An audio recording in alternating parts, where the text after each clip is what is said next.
Welcome to the Sales versus Marketing Podcast. I'm your host, Scott, and today we're going to be sitting down with Kyle Turk, who is the VP of Marketing at Keynote Group. Now, Kyle is an award-winning entrepreneurial market leader with over a decade of experience building brand engagement, driving revenues, and client acquisition through both strategic and creative marketing solutions. Now, Kyle's super impressive. He was a 40 under 40 recipient in 2018. He received the Marketing Leader of the Year award from Randstad Canada in 2017, and he was awarded the Best Performance in Marketing award from the Best Ottawa Business Awards panel in 2016. He is one of the first 20 marketers in Canada to receive their Chartered Marketer designation from the Canadian Marketing Association in 2017. He graduated from St. Francis Xavier University with a Bachelor's of Business Administration with a major in marketing in 2007, and received a marketing strategy certificate from Cornell University in 2017. Now, what does his company Keynote Group do? So Keynote Group is a executive search and recruitment firm. They do things a little bit differently, and I'm going to let Kyle speak about that. But they focus on mid-market businesses and organizations, and they help them find, fit, and achieve peak performance for their new hires. So they find the best, and then they make sure that they stay the best and are the best within that organization long term. So I'm going to let Kyle take it away and speak about his experience, his story, and what Keynote is doing now. I hope you all enjoy. Have a pen and paper because Kyle is an expert. Take it away, Kyle. So give us a little bit of a background. All right, I'm the VP of Marketing at Keynote Search and Keynote Group, executive search and recruitment firm. Before that, I was the director of marketing at Welch LLP. And previous to that, I was the co-founder and director of marketing at Faces Magazine. So you've been doing marketing your entire career then? Yeah, right out of school, majored in it at St. FX, and then just couldn't find a job. So I ended up starting Faces Magazine, and obviously there's a lot of marketing in there. So Faces, that was the first thing that you did outside of St. FX at a university? Yeah, I went right into it, and my brother was my business partner. He was a graduate from the Nova Scotia College of Art and Design out in Halifax.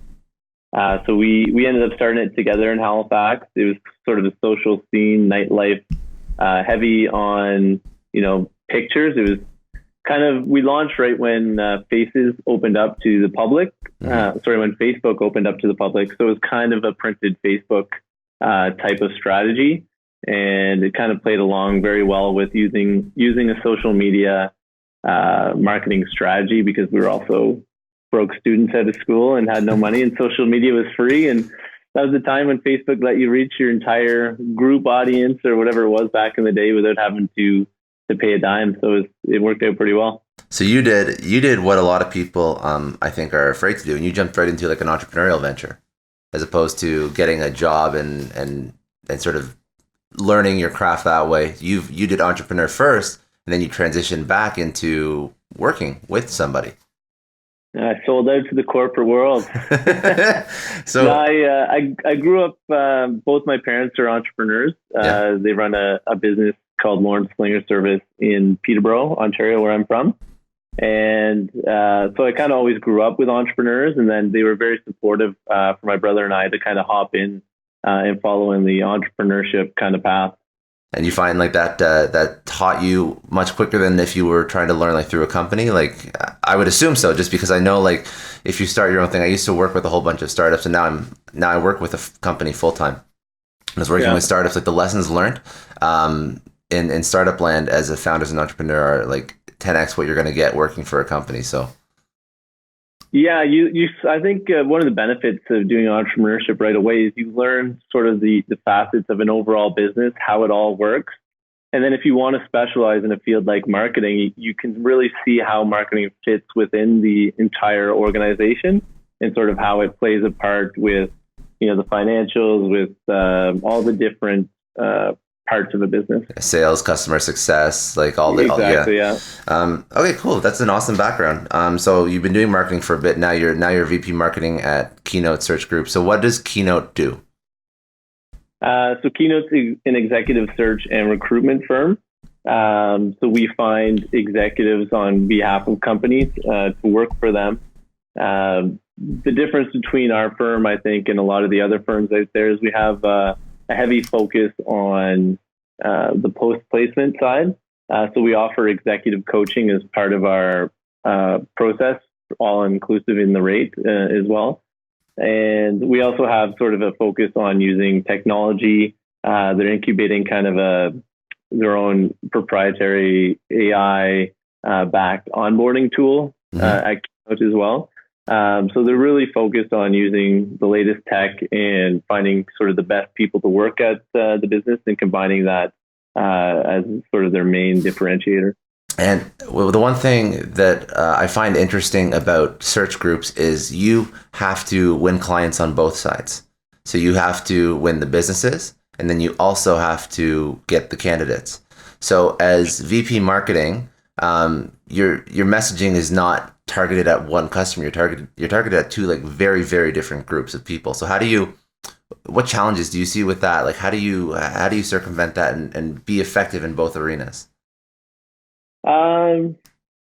Very good question. I think for us, from an outward into the marketplace messaging, we target the businesses. So we're a business to business service. So we're targeting, the construction companies, real estate companies, tech, professional service, all those kinds of industries with our messaging, hire us to do your searches. And then once we get those searches, our second core message, like you said, is how do we find the right candidates and market to them the opportunity in a way that they want to work for these companies? So recruitment is turning into basically it's marketing at its core, right? It's how do you convince somebody to leave what they're doing and consider another opportunity? So a lot of the messaging is branding on behalf of our clients, coming up with the strategies to, convince somebody to want to talk to us to work for the company. And when does or who do you try and target? Like, do you speak to people that are in companies, or do you speak to people that are looking for jobs on like Indeed or LinkedIn? Who's your go-to target client? So I mean, we speak to both when we're doing a search, job seekers and sort of the passive job seekers, we call them, as people who are open to a change but not actively looking. 9 times out of 10, it's going to be us by reaching out to somebody. It's not really the applicant that's typically going to be involved throughout the process with us. But we'll talk to 150 to 250 people per search, depending on the search and the criteria. Get interest from those people, narrow it down to maybe 50 type of the best candidates we think, interview them, phone screen them, narrow that down even further, and then present the clients with 4 or 5 key people that we think would work and be a good fit with their organization based on all the background we've done. So personally, I don't do any of the recruiting or the executive search work, but I see our team and I engage from a marketing standpoint with them at various areas in that process. Everything from the messaging that we put out there to instead of doing sort of those boring job descriptions that they all look the same, we'll put together sort of a package where it's more, we call them position profiles, but it's everything about the company. It's, what will success look like? What challenges will you face? But packaging it in more of a booklet, like a branded booklet where, people can really get a feel for the company that they're going to be working for, and sort of create that engagement early on as opposed to trying to create it later in the process. So you're mentioning, and I'm just taking notes, so don't mind me if I'm just writing down, because I just want to go back to some things, and this is the only way I'm ever going to remember. So you mentioned a couple things that are very cool. You mentioned like you have some tech tools, some AI that's really just crunching numbers and optimizing, I guess, on the candidate side, like which candidates are best for whichever particular job. So obviously you're not wasting your time. But you also mentioned something that's more of like a human touch, which you said post-placement coaching, or so what is that? I guess what is that, And why is that important for a candidate? Because you're doing it, you're spending time and effort. So what's the value add? So at Keynote, let's take the overall sort of executive search recruitment industry. Typically, it's more transaction driven. It's here's a person, here's an opening, there you go. And that's the end, right? So at Keynote, we put a 12-month guarantee behind anybody that we place. So with that, we want to make sure we're putting the right person in there. We want to make sure we're giving that person the right tools and make sure that they're set up for success. That way the client's happier with us, the candidate is more successful. And then by adding that executive coaching piece in there to help the candidate perform in their new role and, how to work with their manager, that kind of thing. What that does, it kind of ramps them up for success quicker. So they're able to provide more value to the company we just placed them in a shorter amount of time. It keeps them on track. So it's helping the company by delivering better performance out of the people we're placing, and it's also helping the candidate by becoming a better performer at their new company. And you did mention that you don't actually do the recruiting. So I'm going to ask you this question. If you don't want, it's cool. But what are some of those things that a candidate, or that you help a candidate with when they're moving into their new role as part of that post-placement process that you see really help them? Yeah, so I can speak to this because at Keynote, our CEO James Baker and his wife Donna, our managing partner, they like to practice what they preach. So they actually, each employee that they hire at Keynote goes through that executive coaching process to better help them so that we're performing better, but also for us to, grow. And part of that process is, they learning a profile of who you are, your characteristics, where your strengths and weaknesses lie, as well as where the profiles and strengths and weaknesses of our managers are. So for them, how do we approach them to engage them best in our conversations? It's about basic self-awareness. It's about awareness of the people around you and how they like to work. So that, the golden rule, treat others like you'd like to be treated. Mm-hmm. But through the coaching, obviously, it's the platinum rule that, most people go by is treat others the way they want to be treated. So it's about learning about all the other executives in Keynote and how they would like to be treated, how they would like to be spoken with, to sort of improve our engagement and our collaboration. Do you, I'm going to ask this question, and I think I know the answer because I've worked in a variety of organizations myself, but is that something that you've seen with other companies, or is this like something that's really refreshing that you've seen with Keynote, this attitude? Yeah, I think most companies have, a professional development type, like a type of program and system where they want you to grow.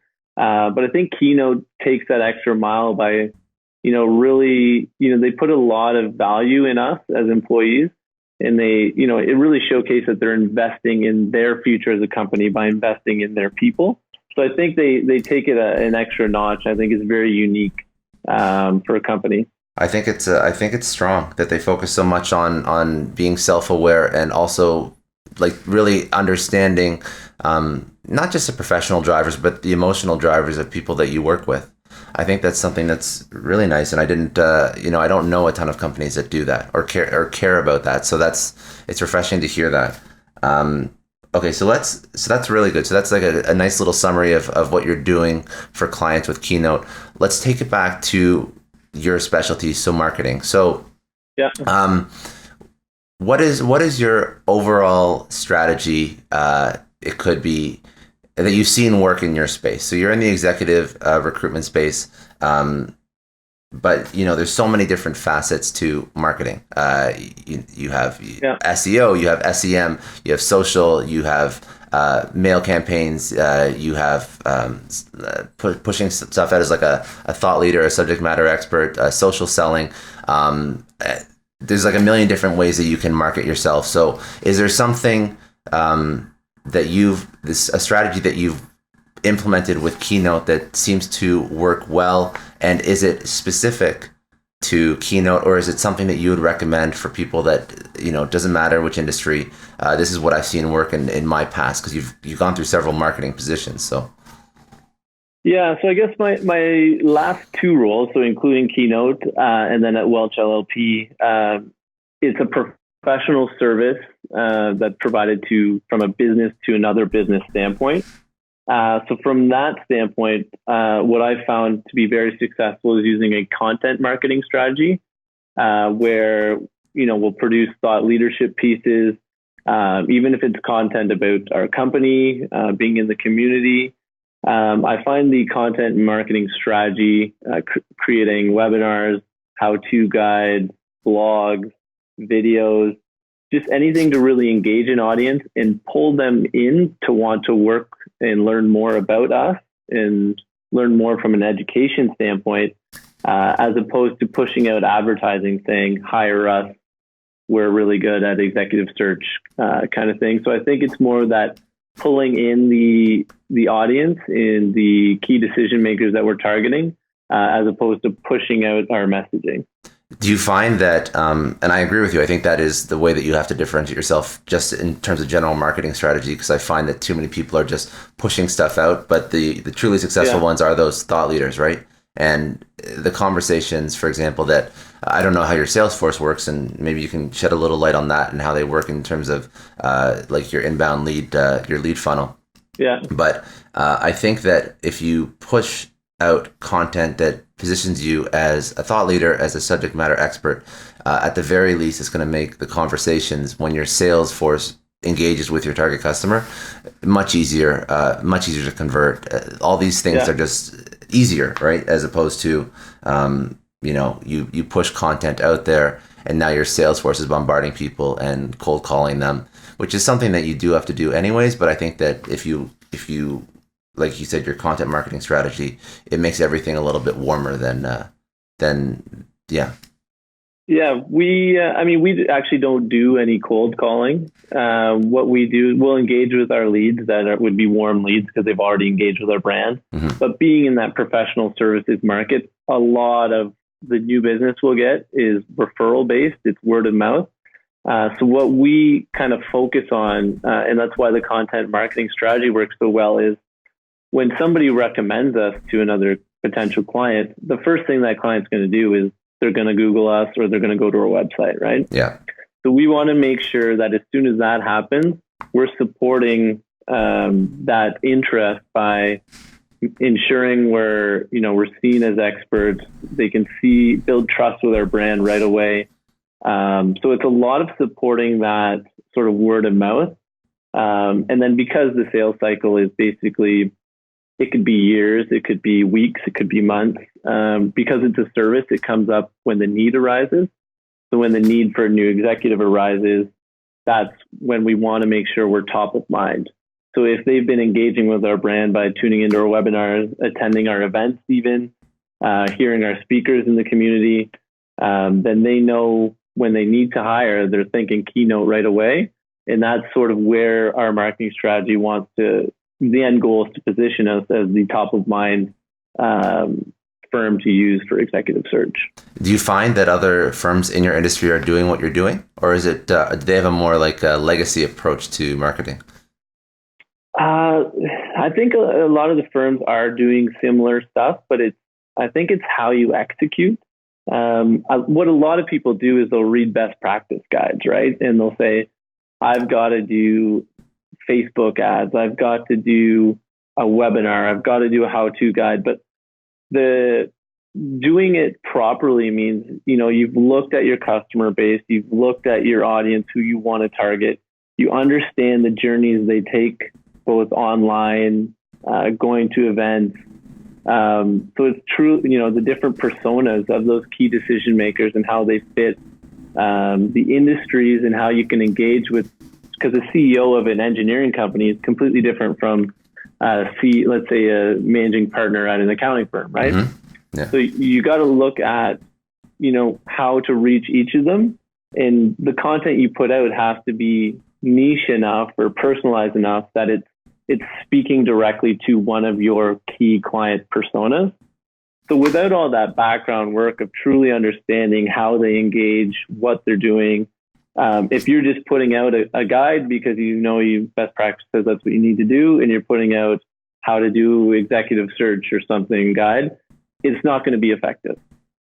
So I think creating those niche pieces and speaking to a core group of your audience, and then using tools like LinkedIn ads where you can really get granular in your targeting and use that guide to simply target the one target that you made it for, right? Yeah. So I think it's really breaking out each of those people and doing it properly.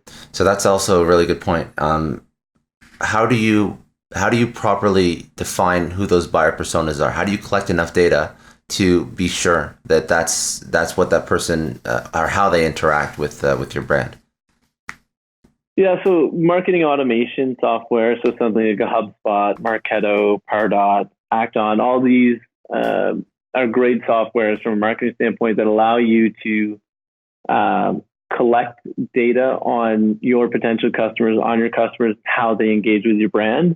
So you can track somebody along, what pages they went to, what type of news items do they like to see, because it's referral driven. It's what people are, what testimonials do they look at? Do they want to see what work we've done? Do they even care about our industry pages?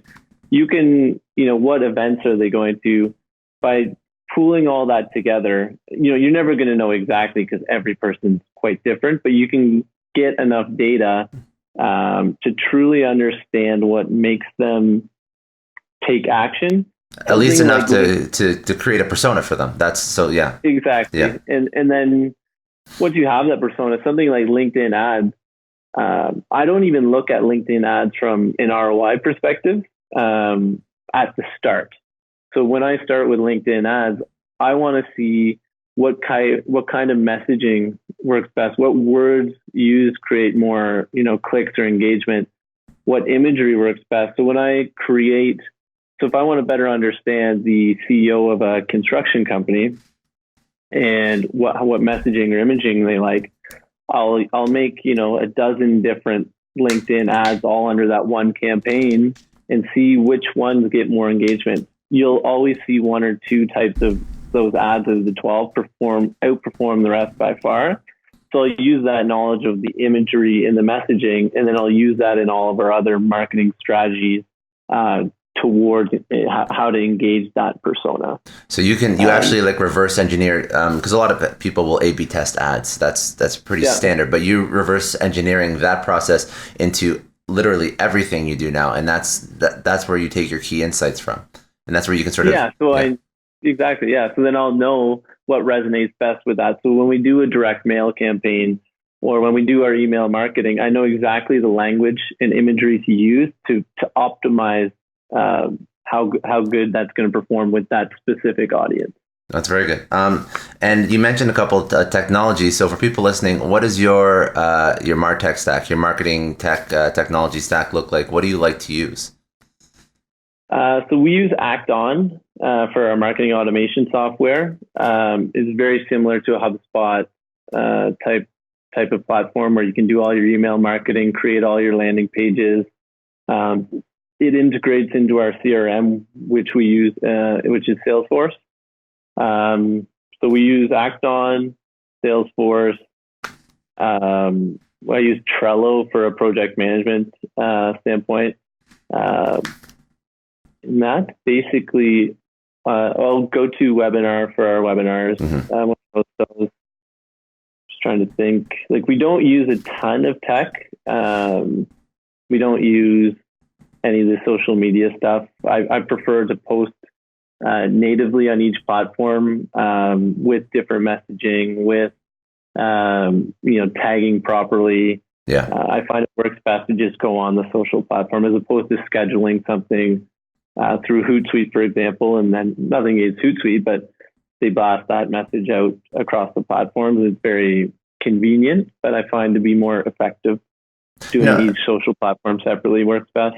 I was going to say, one thing I've noticed when you use those scheduling software is that when you try and first of all, you can never tag properly, but if you try and upload some assets, like sometimes the formatting or whatnot isn't 100% on point as it would be if you uploaded natively. So I think that just if you're trying to have like the best possible experience for the customer, I agree with you there. I think that's so your tech stack is actually relatively light, to be honest. It is quite light. Yeah, which is no, that's as long as you have the basics.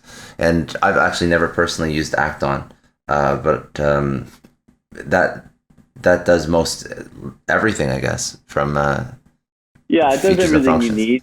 It doesn't have like Pardot, HubSpot, Marketo would have slightly different and probably a bit more robust sort of mapping out the personas and nurturing and constant contact and that kind of thing.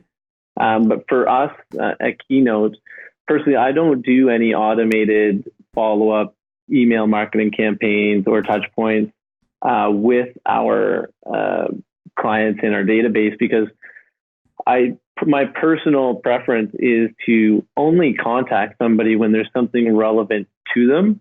I don't want to force something that I think, this is the path that they're going to want to take. Although it's been proven and study shows that it's effective at conversion, I find only if there's something really important do I want to make sure I push that out. So I don't use any drip campaigns, no nurturing, that kind of thing. I keep it all very, I don't want to bother people. I don't want to overwhelm. People don't want that in this day, I find. Do you find that, because you mentioned a lot of your strategy depends on word of mouth and referrals, and do you find that by differentiating yourself in terms of how you don't do some of the drip campaigns, which everybody or a lot of companies do you find that sort of elevates your brand somewhat, and when people look at you, they don't look at you as an annoying, I've seen you in my inbox, so I don't mind working with you? Do you I mean, it's hard to say, right? I think what we're doing is removing any possible negative connotations with our brand, with our key sort of leads. I'd say that's more or less what we're trying to aim at. I don't think it makes anybody work with us more because we're not annoying them, but well, it's hard to gauge if it's a referral, why that person chose to refer you outside of just being an incredible brand and delivering an incredible service. And if there's other mitigating factors, it's impossible to truly drill down into that. The referrals are a product of our staff that actually do the work, not myself, but it's them doing a good job and making sure they're taking really good care of their clients, placing really good people for our clients. So when a client's happy with somebody they've got, because it's super hard to find people right now, especially in Ottawa, I think the unemployment rate's 4.4% or so. So it's you have to grab from somebody else's company, or you have to go out of town and look. So if we're able to kind of help that person find somebody they need, that's very valuable to a company. So they will always brag about us. They will talk about how great of a job we've done. And then that's where the referrals come in. Yeah. And then we need to make sure we're supporting that by, when somebody looks at us, they're not saying, this company looks terrible, I don't know, kind of thing, right? We want to support that great referral, word of mouth, with a great online experience. Yeah. And then also we do events as well to make sure that we're also engaging, in person, not just online as well. Yeah, because unemployment's at an all-time low, not just in Ottawa, I think like in North America. I think even in the States, it's at an all-time low as well. So you see that for talent, there's definitely a war out there. I'm not involved in the staffing and recruiting industry, but I see articles about it. So I know if there's people that are writing about it, it's obviously a thing. Enough of a thing that, because I think that in the past, how many years, I'm sure you would probably know stats, but it's probably at an all-time low for a significant amount of time. It is, yeah. I mean, it's a good time to be in executive search because it's so hard for those companies to find people. There's not very many people who aren't currently working. Good. Yeah, no, that's really, it's interesting. Okay, so just again, back to marketing in particular. What are some of the worst practices that you see in your industry that you really wish would not be a thing? Yeah. The worst practice, I think, is call it social selling if you want, or selling on social media. Anybody that comes with a sales pitch on social media, they connect with you on LinkedIn. You're like, oh, they look like, we're in the same city, we're in similar industries, that kind of thing. So, I'll accept people I don't know. But I hate or worst practice, when somebody, as soon as they see I've accepted, they send me this huge long sales pitch and I never look at them. And then you'll see there's some of them where you'll open it up and they've messaged me like 6-7 times without a response of these generic sales pitches that they clearly got scripted and just copy and paste for everybody. And I think that's just I can't see it working. First of all, I think it's a waste of your time and your resources to try to go about it that way. I think there's better ways to engage people as opposed to these generic LinkedIn copy and paste messages once you've connected with somebody. I think that it's really watered down LinkedIn, unfortunately, because LinkedIn can be such a great platform. And like, for example, you use it to find your target audience, but I get a ton of those too. And it's the most, it's the most annoying thing. And I don't think I've ever, like, to be honest, if I've ever bought anything, it definitely has not come from a LinkedIn outreach message. Yeah, I mean the inbox, like the in-mail messages on LinkedIn, like I can't see anybody ever buying anything off that or being like, oh, I do need help with my SEO. Let me, sure. Like it's just, I don't see it working that way. And then on the opposite side of that is companies are themselves with their corporate branding. Sometimes they're just as bad, and they're posting, if they're an executive search company, they're posting, we do executive search, hire us, we're the best, and they put that out there. Like, that's never going to work either. People go on social media to be entertained, to be educated, or to read something interesting. They don't want to be sold to. So even when people I'll see promoted posts kind of thing, and it's always, if it's complete salesy and it's basically like an advertisement in your face, it'll never work, in my opinion. Do you, the one thing that I've seen a lot with executive search firms, they put out these salary guides all the time. Is that something that you think works? Do you endorse it, or is it something that just seems like everybody does it now, so it's no longer effective? So a lot of executive search firms predominantly are database driven. Some of them are very database driven. They have these huge databases of people, so that when they get a search, they can just filter through their database and go, here's a good person for you, right? So what they're doing there, these salary guides, is they're trying to collect leads on the candidate side. As part of it. The other part would be, if I'm an employer, I might want to know what I have to pay somebody, right? So they are collecting, I think some of those leads are probably useful for them. For us, what you'll see, like, we don't use a database. So every search we get, we start from scratch. And part of the strategy behind that is every role and every company is so specific, right? You can't just filter a database and throw people that's a VP of marketing somewhere and say, here's 8 VP of marketings we have, right? Yeah. It's looking for the characteristics. It's matching the profiles. It's the type of experience they have. So that's why we do everything from a proactive standpoint in going to search for each of our separate searches, because it's databasing, I don't think is the solution in the executive search. And a lot of companies still use that as their predominant way of finding people. Do you have any suggestions for people that are listening that are looking for a new career or to make a move? And they want to work with an executive search firm or a search firm. It doesn't always have to be executive level. What things should they be looking out for in terms of who they should want to work with outside of just looking for Keynote? I think, fit is always the biggest thing, right? People, you got to fit with the organization's culture. And a lot of companies will promote their culture as one thing, and truly it's not, it's something else. So if you're a candidate, really, if you're going in there for an interview because you think it is a good fit, is the vibe you're getting from that interview? Is it the office that you've gone into? Is it the vibe that they're putting out there on their employer branding type marketing stuff? So I think it's, because if it's not, then that person isn't going to last. Mm-hmm. If it's not what they were looking for once they actually truly start. I think, candidates just looking at the company as a whole? Is the leadership team that you're going to be working with somebody that, you'll be able to work with and get along with well? If you're going to butt heads the entire time, that's not going to be a long lasting, employee. Yeah. So I think just making sure, it is the right fit. The people, you've connected with the people, they're engaging. The relationship is easy to build. It's just frictionless. It's just, yeah. Okay. So because that was an incredible session and you gave a ton of insights. So I appreciate it. Now just to wrap up, a couple questions I'd like to ask at the end. For yourself, if you were going to tell your 20-year-old self one thing, what would it be? Just keep going.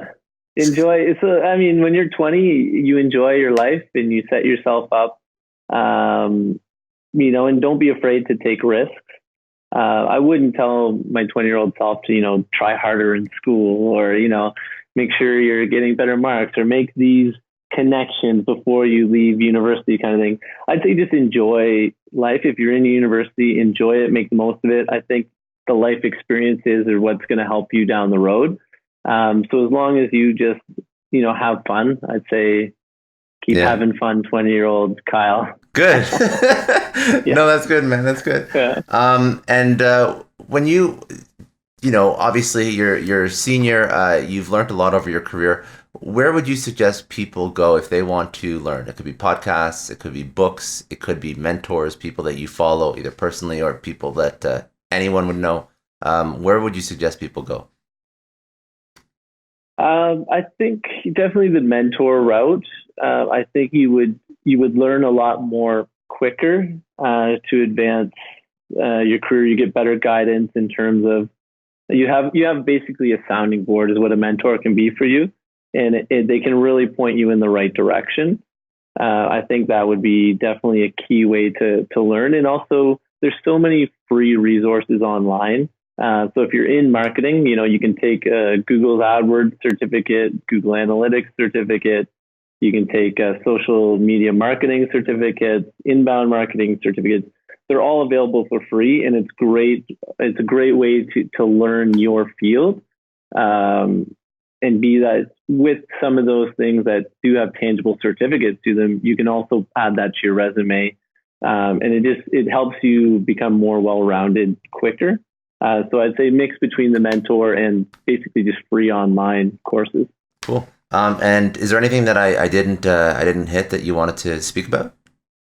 Or do we get? No. Cool. I think it was good. Yeah, awesome, man. Cool. So where do people, if they want to reach out to yourself or Keynote, where can they find you? So if you want to reach out to me, you can find me on LinkedIn, Kyle Turk, VP Marketing at Keynote Group. And if people want to get in touch with Keynote, you can visit our website, keynotesearch.com. All right. And next time I'm in Ottawa, we'll grab a beer or something. Yeah, definitely. Hit me up. All right. Cheers, buddy. We'll talk soon. Bye now. Cheers.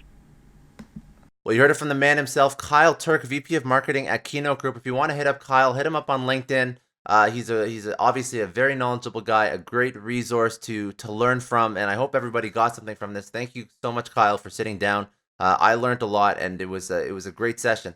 So this has been another Sales versus Marketing podcast. You can download this podcast wherever podcasts are found, or you can go find it on YouTube as well. If you haven't already, hit like, hit subscribe, share this podcast with your friends, family, coworkers, colleagues, peers, whoever you think can benefit. If you haven't left a rating, please leave any rating as long as it's a 5-star rating. And if you do have somebody who you think should be on this podcast, please reach out to me. You can hit me up on LinkedIn, linkedin.com/in/sdouglasclary, or you can email me, sdouglasclary@gmail.com. I love meeting new people, love interviewing new business leaders, sales leaders, marketing leaders, anybody who you think should be on this show. Reach out to me and I'll bring them on. So that's been another Sales versus Marketing podcast. I hope everybody has an incredible week, has a very productive week, and we will talk again soon. Bye now.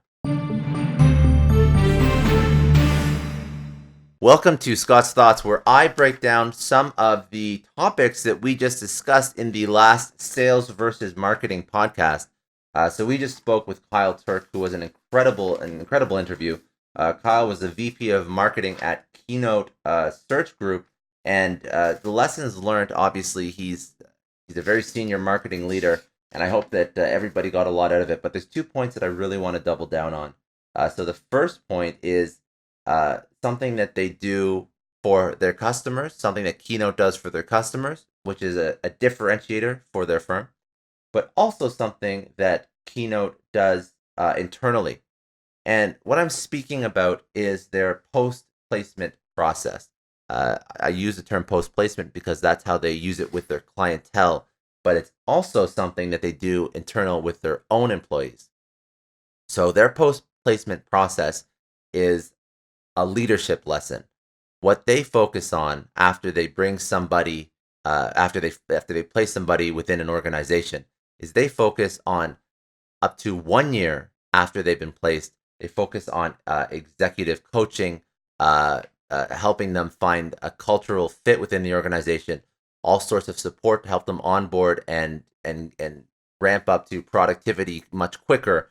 And they also focus on self awareness and stakeholder and building out these stakeholder relationships within the organization. So outside of just the constant support that they offer and provide for clients that they place within organizations, they also offer this massive focus on building out relationships and not only abiding by the golden rule, treat others how you would want to be treated, abiding by the platinum rule, treat others how they would want to be treated. And how do you effectively do this in the context of a business environment? Well, you have to know the people. You have to build relationships with them.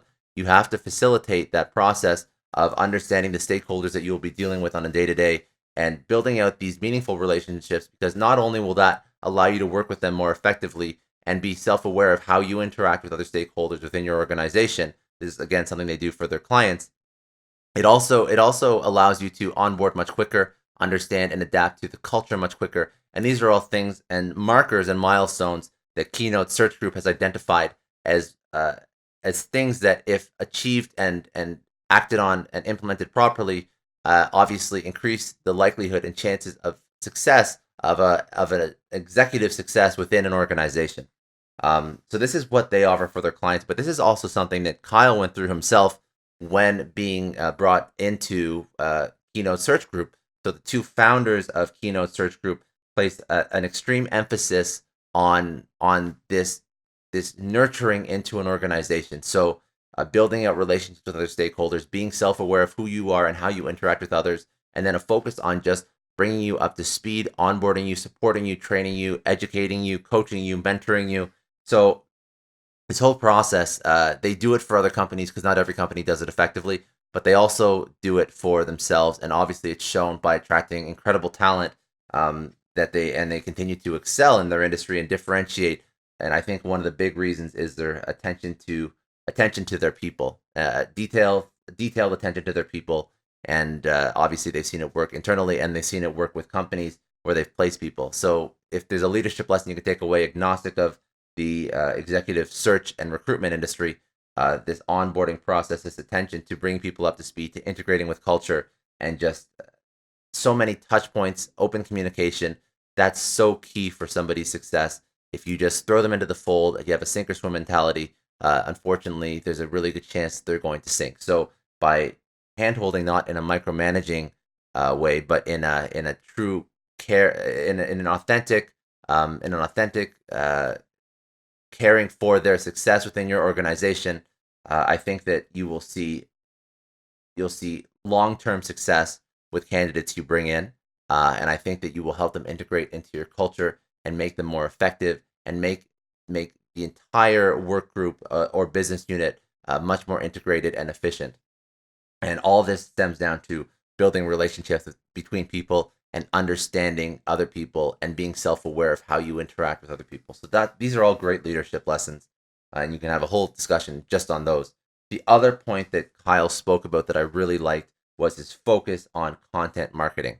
So he adopts a content marketing strategy, and I'm going to preface this by saying that this is something that we learn about a lot now. We've spoken to a couple different marketing leaders, and the the same type of strategy is implemented, industry agnostic, you start to see a theme come up. And when you start to see these themes come up through different marketing leaders, it's something that you should probably take note of and think about incorporating into your own business if you haven't already done it.